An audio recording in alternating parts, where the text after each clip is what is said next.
Welcome to all. എല്ലാവർക്കും secret P S സിയിലേക്ക് സ്വാഗതം. ഇന്ന് നമുക്ക് കഴിഞ്ഞ പരീക്ഷകളിൽ പി എസ് സി ആവർത്തിച്ച ഇന്ത്യൻ ഹിസ്റ്ററിയുമായി ബന്ധപ്പെട്ട ചോദ്യങ്ങൾ നോക്കാം കേട്ടോ.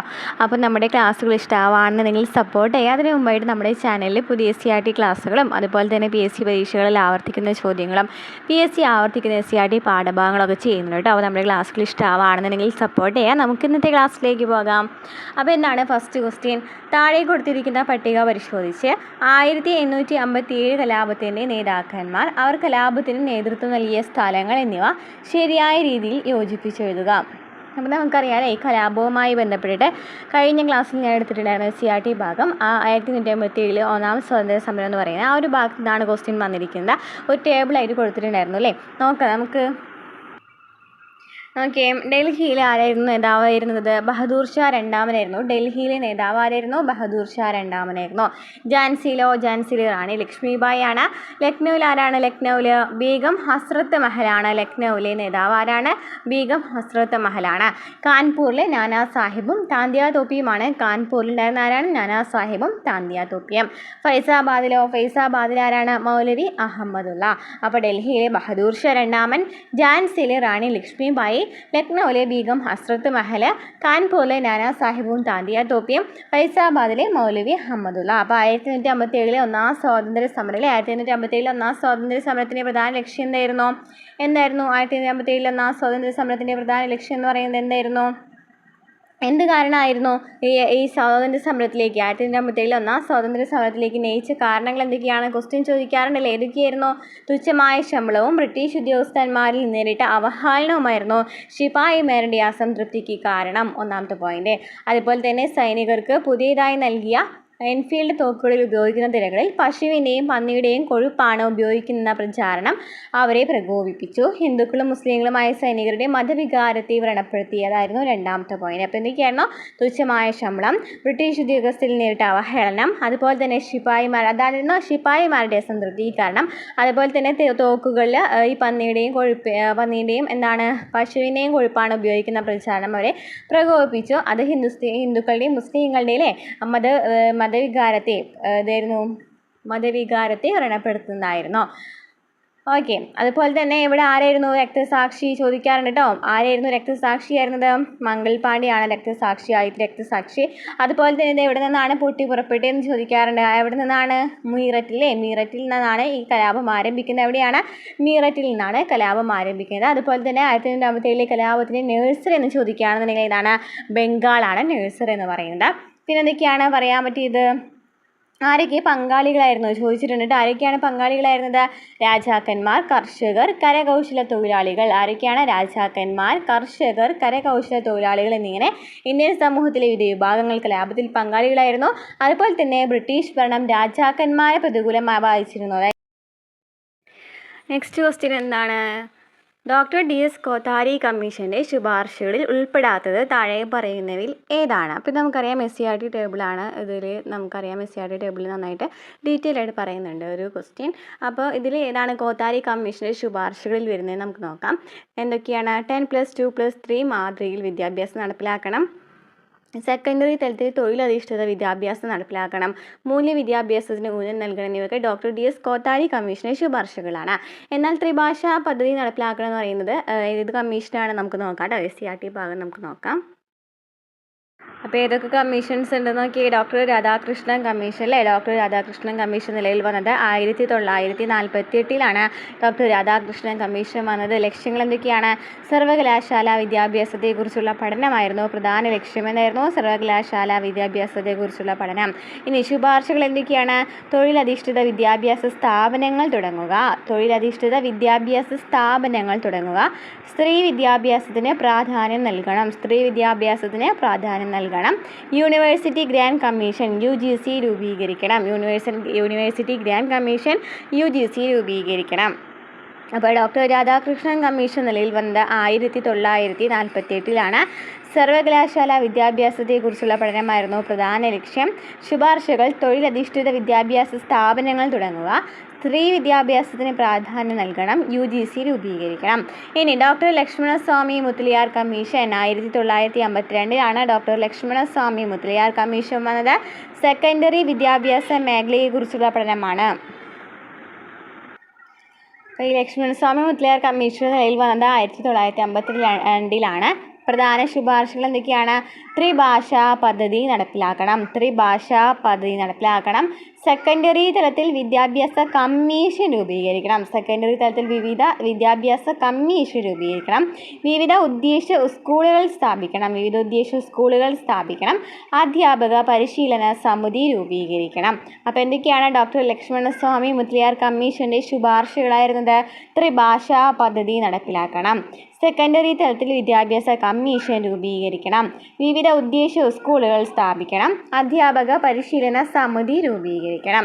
ഇനി ഡോക്ടർ DS കോത്താരി കമ്മീഷൻ നിലയിൽ വന്നത് 1964 ഡോക്ടർ DS കോത്താരി കമ്മീഷൻ നിലയിൽ വന്നത്. എന്തായിരുന്നു പ്രധാന ലക്ഷ്യം? എന്തായിരുന്നു? വിദ്യാഭ്യാസത്തെ പറ്റി ദേശീയ മാതൃകയെ പറ്റിയുള്ള നിർദ്ദേശമായിരുന്നു. വിദ്യാഭ്യാസത്തിൻ്റെ ദേശീയ മാതൃകയെ പറ്റിയുള്ള നിർദ്ദേശമാണ് ഡോക്ടർ DS കോത്താരി കമ്മീഷനിൽ വന്നത്. പ്രധാന ശുപാർശകൾ എന്തായിരുന്നു? 10+2+3 മാതൃകയിൽ വിദ്യാഭ്യാസം നടപ്പിലാക്കണം. സെക്കൻഡറി തലത്തിൽ തൊഴിലധിഷ്ഠിത വിദ്യാഭ്യാസം നടപ്പിലാക്കണം. മൂല്യവിദ്യാഭ്യാസത്തിന് ഊന്നൽ നൽകണം. 10+2+3 മാതൃക, സെക്കൻഡറി തലത്തിൽ തൊഴിലധിഷ്ഠിത വിദ്യാഭ്യാസം, മൂല്യവിദ്യാഭ്യാസത്തിന് ഊന്നൽ നൽകണം അല്ലേ? അപ്പോൾ എന്തൊക്കെയാണ് നമ്മൾ പറഞ്ഞത്? ഏതൊക്കെയാണ് കമ്മീഷൻസ്? Doctor Radhakrishnan commission. അതായത് ഡോക്ടർ രാധാകൃഷ്ണൻ കമ്മീഷൻ എന്ന് പറയുന്നത് തൊഴിലധിഷ്ഠിത വിദ്യാഭ്യാസ സ്ഥാപനങ്ങൾ തുടങ്ങുവാനും സ്ത്രീ വിദ്യാഭ്യാസം പ്രാധാന്യം നൽകി UGC രൂപീകരിച്ചു അല്ലേ? ഇതായിരുന്നു പ്രധാന ലക്ഷ്യം. എന്തായിരുന്നു? സർവകലാശാല വിദ്യാഭ്യാസത്തെക്കുറിച്ചുള്ള പഠനമായിരുന്നു. ഇനി ഡോക്ടർ ലക്ഷ്മണസ്വാമി മുതലിയാർ കമ്മീഷനോ 1952 നിലവിൽ വന്നത്.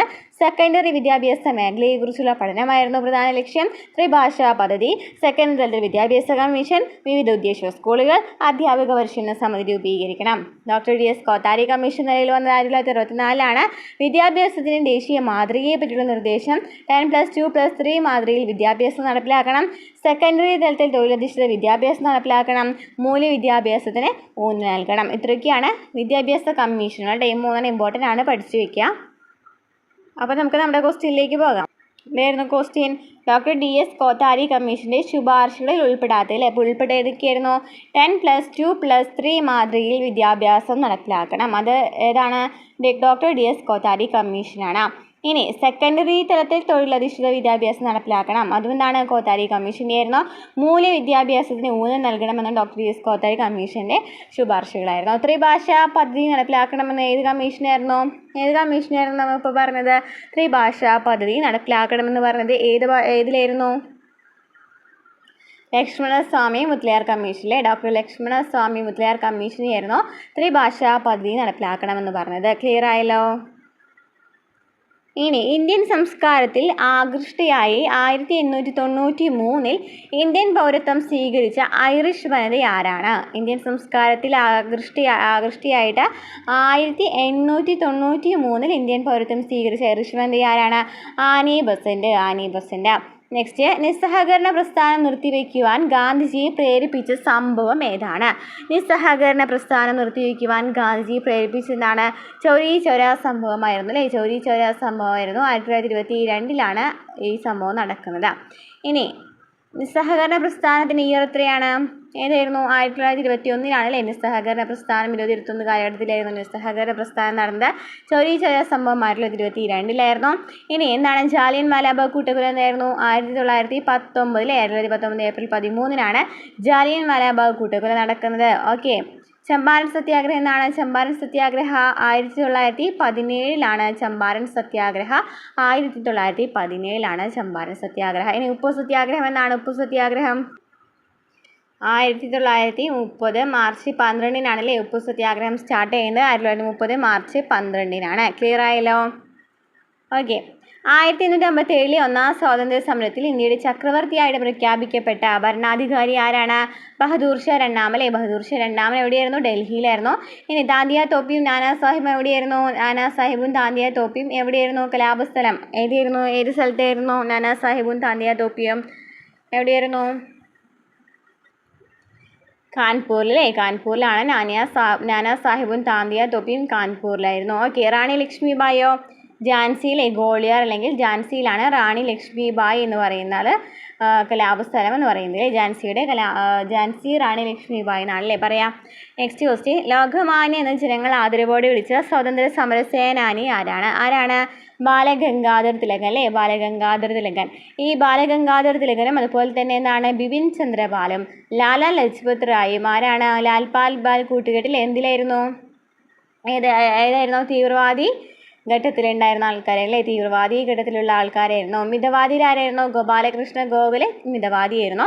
അപ്പോൾ ലോകമാന്യ എന്ന ജനങ്ങൾ ആദരവോടെ വിളിച്ച സ്വാതന്ത്ര്യ സമര സേനാനിയാണ് ബാലഗംഗാധർ തിലകൻ. ഇനി ഇന്ത്യൻ സൊസൈറ്റി ഓഫ് ഓറിയന്റൽ ആർട്സിൻ്റെ സ്ഥാപകൻ ആരാണ്? ഇന്ത്യൻ സൊസൈറ്റി ഓഫ് ഓറിയന്റൽ ആർട്സിൻ്റെ സ്ഥാപകൻ ആരാണ്? Abanindranath ടാഗോറാണ് Indian society of oriental ആർട്സിൻ്റെ സ്ഥാപകൻ. നെക്സ്റ്റ്, ഇന്ത്യൻ സാമ്പത്തിക ആസൂത്രണത്തിന് വേണ്ടി 1950 നിലവിൽ വന്ന ആസൂത്രണ കമ്മീഷന്റെ പുതിയ രൂപം എന്തായിരുന്നു? നീതി ആയോഗാണ് ഇന്ത്യയിൽ സാമ്പത്തിക ആസൂത്രണത്തിന് വേണ്ടിയിട്ട് 1950 മാർച്ച് 15 എന്ത് വരുന്നത്? നീതി ആയോഗ് നിലവിൽ വന്നത്. Next, poverty and un-British rule in India എന്ന പുസ്തകം രചിച്ചത് ആരാണ്? ചോർച്ച സിദ്ധാന്തക്കാരുടെയായിരുന്നു. ദാദാഭായ് നവറോജിയാണ് poverty and un-British rule in India എന്ന് പറയുന്നതും. അതുപോലെ ചോർച്ച സിദ്ധാന്തം ആരുടെയാണ്? ദാദാഭായ് നവറോജിയുടേതാണ്. നെക്സ്റ്റ്, ഇന്ത്യൻ നവോത്ഥാനത്തിൻ്റെ പിതാവ് എന്നറിയപ്പെടുന്ന സാമൂഹ്യ പരിഷ്കർത്താവ് ആരാണ്? ഇന്ത്യൻ നവോത്ഥാനത്തിൻ്റെ പിതാവ് എന്നറിയപ്പെടുന്ന ആരാണ്?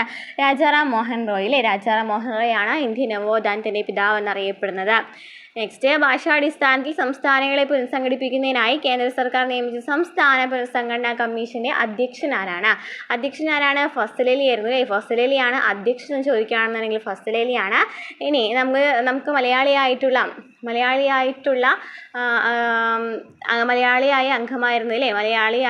അംഗമായിരുന്ന സംസ്ഥാന പുനഃസംഘടനാ കമ്മീഷനിൽ മലയാളിയായിരുന്ന അംഗം ആരായിരുന്നു ചോദിക്കുകയാണെന്നുണ്ടെങ്കിൽ സർദാർ KM പണിക്കരാണ് മലയാളിയായ അംഗം ചോദിക്കാറുണ്ട് കേട്ടോ. എച്ച്.എൻ. ഗുൻസ്റും ഉണ്ടായിരുന്നു അല്ലേ, സംസ്ഥാന പുനഃസംഘടനാ കമ്മീഷനിൽ ഉണ്ടായിരുന്ന അംഗമാണ്. എന്നാൽ അധ്യക്ഷൻ ഫസൽ അലിയും KM പണിക്കരായിരുന്നു മലയാളിയായിട്ടുണ്ടായിരുന്നത്. നെക്സ്റ്റ് ക്വസ്റ്റ്യൻ, ആരാധനാ സ്വാതന്ത്ര്യത്തിന് വേണ്ടി നടന്ന പ്രക്ഷോഭങ്ങളുടെ സ്വാധീന ഫലമായിട്ട് തിരുവിതാംകൂർ സർക്കാർ ക്ഷേത്രപ്രവേശന വിളംബരം പുറപ്പെടുവിച്ച വർഷം ഏതാണ്? തിരുവിതാംകൂർ സർക്കാർ ക്ഷേത്രപ്രവേശന വിളംബരം പുറപ്പെടുവിച്ചതാണ് 1936 ക്ഷേത്രപ്രവേശന വിളംബരം 1936. നെക്സ്റ്റ് ക്വസ്റ്റ്യൻ, നിയമലംഘന പ്രസ്ഥാനം നിസ്സഹകരണ പ്രസ്ഥാനത്തിൽ നിന്നും വ്യത്യസ്തമാണ്. അതുപോലെ നിയമലംഘന പ്രസ്ഥാനത്തിൽ ഏർപ്പെട്ട ജനങ്ങൾ ബ്രിട്ടീഷുകാരോട് സഹകരിക്കാതിരിക്കുക മാത്രമല്ല അവർ കൊണ്ടുവന്ന നിയമങ്ങൾ എതിർക്കുകയും ചെയ്തു. ഇതൊക്കെ ശരിയാണോ എന്നാണ്, ശരിയായത് തിരഞ്ഞെടുക്കാനാണ് പറഞ്ഞിരിക്കുന്നത്. അപ്പോൾ എന്താണ്? നിയമലംഘന പ്രസ്ഥാനം നിസ്സഹകരണ പ്രസ്ഥാനത്തിൽ നിന്നും വ്യത്യസ്തമാണെന്ന് പറയുന്നുണ്ട് അല്ലേ, ശരിയാണല്ലേ. നിസ്സഹകരണ പ്രസ്ഥാനം വ്യത്യസ്തമായിരുന്നു നിയമലംഘന പ്രസ്ഥാനം. അതുപോലെ നിയമലംഘന പ്രസ്ഥാനത്തിൽ ഏർപ്പെട്ട ജനങ്ങൾ ബ്രിട്ടീഷുകാരോട് സഹകരിക്കാതിരിക്കുക മാത്രമല്ല നിയമങ്ങളെ എതിർക്കുകയും ചെയ്തിട്ടുണ്ടായിരുന്നു അല്ലേ. അപ്പോൾ അതെന്ന് പറയുന്നതും ശരിയാണ്. അപ്പോൾ ഇതിൽ രണ്ടും ശരിയാണ്. നെക്സ്റ്റ്, ഇന്ത്യയിലെ ആദ്യത്തെ സ്ത്രീ സർവകലാശാല, ആദ്യത്തെ വനിതാ സർവകലാശാല എവിടെയാണ്? മഹാരാഷ്ട്രയിലാണ് അല്ലേ. ആരായിരുന്നു? കാർവിയായിരുന്നു അല്ലേ, കാർവിയാണ് കൊണ്ടുവന്നത്. അപ്പോൾ മഹാരാഷ്ട്രയിലായിരുന്നു ആദ്യത്തെ വനിതാ സർവകലാശാല. എവിടെയായിരുന്നു? മഹാരാഷ്ട്രയിലാണ്. നെക്സ്റ്റ്, സ്വരാജ് പാർട്ടി സ്ഥാപിച്ചത് ആരാണ്? CR ദാസും മോത്തിലാൽ നെഹ്റുവും കൂടിയിട്ടാണ് സ്വരാജ് പാർട്ടി സ്ഥാപിക്കുന്നത്, CR ദാസും മോത്തിലാൽ നെഹ്റുവും. നെക്സ്റ്റ് ക്വസ്റ്റ്യൻ, ഇംഗ്ലണ്ടിലെ രാജാവായ ജെയിംസ് രണ്ടാമൻ ഫ്രാൻസിലേക്ക് പലായനം ചെയ്തു. വില്യവും മേരിയും അധികാരത്തിൽ വന്നത് ഏതുമായി ബന്ധപ്പെട്ടിരിക്കുന്നതാണ്? ഇംഗ്ലണ്ടിലെ രാജാവായ ജെയിംസ് രണ്ടാമൻ ഫ്രാൻസിലേക്ക് പലായനം ചെയ്തു. വില്യവും മേരിയും അധികാരത്തിൽ വന്നത് ഗ്ലോറിയസ് റവല്യൂഷനുമായി ബന്ധപ്പെട്ടിരിക്കുന്നു, ഗ്ലോറിയസ് റവല്യൂഷൻ. നെക്സ്റ്റ്, താഴെ പറയുന്നവയിൽ ഐക്യരാഷ്ട്രസഭയുടെ ലക്ഷ്യമല്ലാത്തത് ഏത്? ഐക്യരാഷ്ട്രസഭയുടെ ലക്ഷ്യങ്ങൾ ഏതൊക്കെയാണ്? ആദ്യം പഠിച്ചിരിക്കണം. ഏതൊക്കെയാണ്? ലോക ജനതയുടെ ക്ഷേമം ഉറപ്പുവരുത്തുക, അന്താരാഷ്ട്ര സഹകരണത്തിന് വേദിയാകുക, അന്താരാഷ്ട്ര സമാധാനവും സുരക്ഷയും കാത്തു സൂക്ഷിക്കുക. എന്തൊക്കെയാണ്? ലോക ജനതയുടെ ക്ഷേമം ഉറപ്പുവരുത്തുക, അന്താരാഷ്ട്ര സഹകരണത്തിന് വേദിയാകുക, അന്താരാഷ്ട്ര സമാധാനവും സുരക്ഷയും കാത്തു സൂക്ഷിക്കുക. അന്താരാഷ്ട്ര വ്യാപാരം നിയന്ത്രിക്കുക എന്ന് പറയുന്നത് ഇത് ലക്ഷ്യമല്ല കേട്ടോ. നിബന്ധമാല എന്ന കൃതി രചിച്ചത് ആരാണ്? രചിച്ചത് നിബന്ധമാല ആരാണ് രചിച്ചത്? നോക്കിയേ, നിബന്ധമാല രചിച്ചത് ആരാണ്? വിഷ്ണു കൃഷ്ണ ചിപ്ലിങ്കറാണ് നിബന്ധമാല രചിച്ചത്. ഏത് ഭാഷയിലാണ്? മറാത്തി ഭാഷയിലാണ്. അപ്പോൾ നമുക്ക് നോക്കാം, ഓരോ എഴുത്തുകാരെയും കൃതികൾ നോക്കാം കേട്ടോ. ഗീതാഞ്ജലി ഇതൊക്കെ ചോദിക്കാറുള്ള ഒരു ഭാഗമാണ്. ഗീതാഞ്ജലി ആരെഴുതിയതാണ്? ടാഗോർ, രവീന്ദ്രനാഥ ടാഗോർ എഴുതിയതാണ് ഗീതാഞ്ജലി. ഭാഷ ഏതാണ്? ബംഗാളി ഭാഷയിലാണ് ഗീതാഞ്ജലി എഴുതിയത് രവീന്ദ്രനാഥ ടാഗോർ. നെക്സ്റ്റ്, സേവാസദൻ, പ്രേമാശ്രമം, രംഗഭൂമി, ഗോദാൻ എഴുതിയതാരാണ്? പ്രേംചന്ദാണ്. ഏത് ഭാഷയിലാണ്? ഹിന്ദിയിലാണ് എഴുതിയത്. ഹിന്ദിയിലാണ്. സേവാസദൻ, പ്രേമാശ്രമം, രംഗഭൂമി, ഗോദാൻ എഴുതിയത് ആരാണ്? പ്രേംചന്ദാണ്. ഹിന്ദി ഭാഷയിലാണ്. നെക്സ്റ്റ്, പാഞ്ചാലി ശബ്ദം, കളിപ്പാട്ട്, കണ്ണൻ പാട്ട്, കുയിൽ പാട്ട് എഴുതാരാണ്? സുബ്രഹ്മണ്യ ഭാരതി. തമിഴിൽ എഴുതിയതാണ് സുബ്രഹ്മണ്യ ഭാരതി. പാഞ്ചാലി ശബ്ദം, കളിപ്പാട്ട്, കണ്ണൻ പാട്ട്, കുയിൽ പാട്ട്. നെക്സ്റ്റ്, ഹയാത്തി സാദി, ഹയാത്തി ജവീദ്. ഹയാത്തി ജവീദ് ആരാണ് എഴുതിയത്? ഉറുദു ഭാഷയിൽ ആരാണ് എഴുതിയത്? അൽതാഫ് ഹുസൈൻ ഹാലി എഴുതിയതാണ്. ഈ നിബന്ധമാല വിഷ്ണു കൃഷ്ണ ചിപ്ലിങ്കർ മറാത്തിയിൽ എഴുതി. എൻ.എ. ഗുരുനാഥൻ ബാപ്പുജി ഇന്ത്യയുടെ കരച്ചിൽ ആരുടെയാണ്? വെള്ളത്തോൾ നാരായണ മേനോൻ്റെ മലയാളത്തിൽ എഴുതിയതാണ് എൻ.എ. ഗുരുനാഥൻ ബാപ്പുജി ഇന്ത്യയുടെ കരച്ചിൽ. അപ്പോൾ ഇതൊക്കെ പഠിച്ചു വെക്കുക. ഗീതാഞ്ജലി രവീന്ദ്രനാഥ ടാഗോർ. സേവാസദൻ, പ്രേമാശ്രമം, രംഗഭൂമി, ഗോദാൻ ആരാണ്? പ്രേംചന്ദ്. പാഞ്ചാലി ശബ്ദം, കളിപ്പാട്ട്, കണ്ണൻ പാട്ട്, കുയിൽ പാട്ട് സുബ്രഹ്മണ്യ ഭാരതി. ഹയാത്തി സാദി, ഹയാത്തി ജവീദ് ആരാണ്? അൽതാഫ് ഹുസൈൻ ഹാലി. നിബന്ധമാല വിഷ്ണു കൃഷ്ണ ചിപ്ലിങ്കർ. എൻ.എ. ഗുരുനാഥൻ ബാപ്പുജി ഇന്ത്യയുടെ കരച്ചിൽ വെള്ളത്തോൾ നാരായണ മേനോൻ. അപ്പോൾ ഇവിടെ ആരാണ്? വിഷ്ണു കൃഷ്ണ ചിപ്ലിങ്കർ അല്ലേ? വിഷ്ണു കൃഷ്ണ ചിപ്ലിങ്കർ എഴുതാണ് നിബന്ധമാല. കബീറും സൂർദാസിയും ഹയാത്തി സാദിയും എഴുതി തന്നിട്ടുണ്ട് അല്ലേ? ഹയാത്തി സാദി, ഹയാത്തി ജവീദ് ആരാണ് എഴുതിയത്? അൽതാഫ് ഹുസൈൻ ഹാലിയാണ് എഴുതിയത്. ഓക്കെ, നെക്സ്റ്റ് ക്വസ്റ്റ്യൻ നോക്കി. മൂലധനം മുഖവുര എന്ന പുസ്തകത്തിൻ്റെ രചയിതാവ് ആരാണ്? മൂലധനം മുഖവുര എന്ന പുസ്തകത്തിൻ്റെ രചയിതാവ് ആരാണ്? EMS നമ്പൂതിരിപ്പാട് കേട്ടോ. EMS നമ്പൂതിരിപ്പാടിൻ്റെ ബുക്കാണ് മൂലധനം മുഖവുര. Next question. താഴെ പറയുന്നതിൽ ഇന്ത്യയുടെ സാമ്പത്തിക ആസൂത്രണവുമായി ബന്ധപ്പെട്ട് ശരിയല്ലാത്ത പ്രസ്താവന എന്താണ്? 1950 ആസൂത്രണ കമ്മീഷൻ നിലവിൽ വന്നത്. ശരിയാണല്ലേ. ഒന്നാം പഞ്ചവത്സര പദ്ധതി ഇന്ത്യക്ക് ഭക്ഷ്യസ്വയം പര്യാപ്തത ഉദ്ദേശിച്ചിട്ടുള്ളതായിരുന്നു. അതും ശരിയാണ്. അമേരിക്കൻ മോഡലായിരുന്നു ഇന്ത്യയുടെ പഞ്ചവത്സര പദ്ധതികൾ എന്ന് പറയുന്നതാണോ? അല്ല അല്ലേ. പുന്നപ്ര വയലാർ സമരം എന്ന് പറയുന്നതാണ് അമേരിക്കൻ മോഡൽ എന്ന് പറയുന്ന ഒരു ഇത് വന്നിട്ടുണ്ടായിരുന്നത്. അപ്പോൾ ഇവിടെ അത് തെറ്റാണ് വരുന്നത്. ഇതാണ് തെറ്റ് വരുന്നത്. ആസൂത്രണ കമ്മീഷൻ ആദ്യ ചെയർമാൻ ആരാണ്? ജവഹർലാൽ നെഹ്റു ആണ് ആദ്യത്തെ ചെയർമാൻ. ആസൂത്രണ കമ്മീഷൻ ആദ്യത്തെ ചെയർമാൻ ആരാണ്? ജവഹർലാൽ നെഹ്റു ആണ്. Next question. താഴെ തന്നിരിക്കുന്നതിൽ ദാദാഭായ് നവറോജിയുമായി ബന്ധമില്ലാത്ത പ്രസ്താവനകൾ എന്തൊക്കെയാണ്? ദാദാഭായ് നവറോജി ഇമ്പോർട്ടൻ്റ് ആണ് കേട്ടോ. എപ്പോഴും ചോദിക്കാറുണ്ട് PSC പരീക്ഷകളിൽ. അപ്പോൾ എന്താണ്? ചോർച്ചാ സിദ്ധാന്തത്തിൻ്റെ ഉപജ്ഞാതാവ് ആരാണ്? ദാദാഭായ് നവറോജിയാണ് ചോർച്ചാ സിദ്ധാന്തത്തിൻ്റെ ഉപജ്ഞാതാവ്. Poverty and un-British rule in India എന്ന് പറഞ്ഞ പുസ്തകം രചിച്ചത് ആരാണ്? ദാദാഭായ് നവറോജിയാണല്ലേ. നമുക്ക് കഴിഞ്ഞ ക്വസ്റ്റ്യനിൽ കണ്ടിട്ടുണ്ടായിരുന്നു. ഇന്ത്യൻ നാഷണൽ കോൺഗ്രസിൻ്റെ സ്ഥാപകൻ ആരാണ്? A.O. ഹ്യൂം ആണല്ലേ. A.O. ഹ്യൂം ആണ് ഇന്ത്യൻ നാഷണൽ കോൺഗ്രസിൻ്റെ സ്ഥാപകൻ. ഇന്ത്യയുടെ വന്ധ്യവയോധികൻ എന്നറിയപ്പെടുന്ന ആരാണ്? ദാദാഭായ് നവറോജിയാണ് ഇന്ത്യയുടെ വന്ധ്യവയോധികൻ എന്ന് അറിയപ്പെടുന്നുണ്ട്. അപ്പോൾ ചോർച്ചാ സിദ്ധാന്തത്തിൻ്റെ ഉപജ്ഞാതാവ്. Poverty and un-British rule in India എന്ന പുസ്തകം രചിച്ചത് ആരാണ്? ദാദാഭായ് നവറോജിയാണ്. ഇന്ത്യയുടെ വന്ധ്യവയോധികൻ എന്നറിയപ്പെടുന്നതും ദാദാഭായ് നവറോജിയാണ്. അപ്പോൾ ഇത് ശരിയല്ലാത്ത പ്രസ്താവന ഏതാണ്? മൂന്നാമത്തെ പ്രസ്താവനയാണല്ലേ. നെക്സ്റ്റ്. സ്വതന്ത്രം എൻ്റെ ജന്മാവകാശമാണ്, ഞാനത് നേടുക തന്നെ ചെയ്യുമെന്ന് പ്രഖ്യാപിച്ച സ്വതന്ത്ര സമര സേനാനി ആരാണ്? സ്വാതന്ത്ര്യം എൻ്റെ ജന്മാവകാശമാണ്, ഞാനത് നേടുക തന്നെ ചെയ്യുമെന്ന് പ്രഖ്യാപിച്ച സ്വാതന്ത്ര്യ സമര സേനാനി ആരാണ്? ബാലഗംഗാധർ തിലകൻ അല്ലേ. നമുക്ക് ബാലഗംഗാധർ തിലകനെ കുറിച്ച് കഴിഞ്ഞ ക്വസ്റ്റ്യൻ എന്തായിരുന്നു കണ്ടത്? അരാജകത്തിൻ്റെ പിതാവ് എന്നറിയപ്പെടുന്ന ആരാണ്? ബാലഗംഗാധർ തിലകനാണ് അല്ലേ. അരാജകത്തിൻ്റെ പിതാവ് എന്നൊക്കെ അറിയപ്പെടുന്നത് ആരാണ്? ലോകമാന്യ എന്നൊക്കെ അറിയപ്പെടുന്ന ആരായിരുന്നു? ബാലഗംഗാധർ തിലകനാണ്. Okay, next question. താഴെ തന്നിരിക്കുന്നവയിൽ 1857 ഒന്നാം സ്വാതന്ത്ര്യ സമരത്തിൻ്റെ പ്രധാന കാരണങ്ങൾ എന്തൊക്കെയാണ്? അപ്പോൾ 1857 ഒന്നാം സ്വാതന്ത്ര്യ സമരം ഞാൻ ഡീറ്റെയിൽ ആയിട്ട് പറഞ്ഞതാണ്. അപ്പോൾ നമുക്ക് ഇതിൽ നിന്ന് നോക്കി ഏതൊക്കെയാണ് ശരിയെന്ന് നോക്കാം. കർഷകരുടെ ദുരിതങ്ങൾ 1857 ഒന്നാം സ്വാതന്ത്ര്യ സമരത്തിനുണ്ടായിരുന്നോ? ഉണ്ടായിരുന്നു അല്ലേ. കർഷകരുടെ ദുരിതങ്ങൾ ഉണ്ടായിരുന്നു. അതുപോലെ കരകൗശല തൊഴിലാളികളുടെ ദാരിദ്ര്യം നമ്മൾ പറഞ്ഞു. കരകൗശല തൊഴിലാളികൾ പങ്കെടുത്തിട്ടുണ്ടായിരുന്നു, കർഷകർ പങ്കെടുത്തിട്ടുണ്ടായിരുന്നു. രാജാക്കന്മാരുടെ പ്രശ്നങ്ങൾ നമ്മൾ പറഞ്ഞല്ലേ. രാജാക്കന്മാരുടെ പ്രശ്നങ്ങൾ എന്തൊക്കെയാണ് എന്തായിരുന്നു പറഞ്ഞിട്ടുണ്ടായിരുന്നത്? ദത്തവകാശ നിരോധന നിയമം, അവരുടെ ദുർഭരണത്തിനൊക്കെ വേണ്ടിയിട്ട് കുറേ കുറ്റങ്ങൾ ചുമത്തിയതില്ലേ. അപ്പോൾ രാജാക്കന്മാരുടെ പ്രശ്നങ്ങളുണ്ടായിരുന്നു. ശിപ്പായിമാരുടെ ദുരിതങ്ങൾ, അതും ശരിയാണല്ലേ. തുച്ഛമായ ശമ്പളമൊക്കെ നൽകിയെന്ന് പറഞ്ഞിട്ടുണ്ടായിരുന്നു. അപ്പോൾ ഇതൊക്കെ ശരിയാണ്. 1857 ഒന്നാം സ്വാതന്ത്ര്യ സമരത്തിൻ്റെ പ്രധാന കാരണങ്ങൾ എന്തൊക്കെയായിരുന്നു? കർഷകരുടെ ദുരിതങ്ങൾ, കരകൗശല തൊഴിലാളികളുടെ ദാരിദ്ര്യം, രാജാക്കന്മാരുടെ പ്രശ്നങ്ങൾ, ശിപ്പായിമാരുടെ ദുരിതങ്ങൾ. നെക്സ്റ്റ്. ക്വിറ്റ് ഇന്ത്യ സമര നായിക എന്ന് ഗാന്ധിജി വിശേഷിപ്പിച്ചത് ആരെയാണ്? ക്വിറ്റ് ഇന്ത്യ സമര നായിക എന്ന് വിശേഷിപ്പിച്ചത് ആരെയായിരുന്നു? ആരായിരുന്നു? അരുണ അസഫ് അലീനെ അല്ലേ? അരുണ അസഫ് അലീനെയാണ് ക്വിറ്റ് ഇന്ത്യ സമര നായിക എന്ന് വിശേഷിപ്പിച്ചത്. സമരനായകൻ ആരാണ്? ജയപ്രകാശ് നാരായൺ. ജയപ്രകാശ് നാരായണാണ് ക്വിറ്റ് ഇന്ത്യ സമര നായകൻ എന്ന് പറയുന്നത്. ജയപ്രകാശ് നാരായണനാണ്.